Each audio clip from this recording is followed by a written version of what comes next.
সুপ্রিয় দর্শক, আসসালামু আলাইকুম। যারা এই মুহূর্তে ভিডিওটি ওপেন করলেন তাদেরকে অসংখ্য ধন্যবাদ। আজকে ব্রাক থেকে উৎপাদিত কিছু গাভী এবং বাছুরের আপনার ভিডিও আমরা দেখাবো যে কোন জাতের এবং দুধ কেমন হয়, কোন জাতের গাভী। তো এখানে এই খামারের তত্ত্বাবধানে আছে ভাই, আপনার পরিচয়? মোহাম্মদ রবিউল করিম, রবিউল করিম। ঠিকানা? আলীনগর সিমলা নাটোর। আচ্ছা। তো আপনার এই গাভীটার দুধ কেমন হয়? এই গাভিটার দুধ হয় 16 লিটার। 20 লিটার।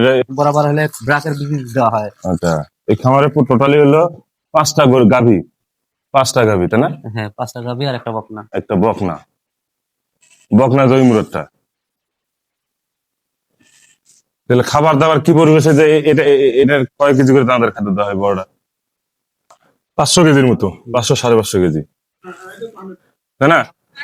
তো এই গরুতে তাহলে দানাদার খাদ্য মোটামুটি 5 থেকে 7 কেজি পর্যন্ত টোটালি দেওয়া হয়। 5 থেকে 7 কেজি। আচ্ছা, পল তো এখন তো খালি পলই খাওয়ানো হচ্ছে, ঘাস নাই। পলে এখন হলে ঘাস ছিল, বর্তমানে ঘাসের উপরে হয়ে গেছে, আবার হলে ঘাস আবার নতুন করে হলে আবার হলে দেওয়া হবে। আচ্ছা, এই যে দানাদার খাদ্য এখানে তো এখনই খাওয়ানো হচ্ছে মোটামুটি। এই তো এইভাবে একসাথে মিশে। এটা তো ভুসি না? হ্যাঁ, এটা বসি। এটা কি ভুসি? এটা চিকন এটা তীর বসি। তীর।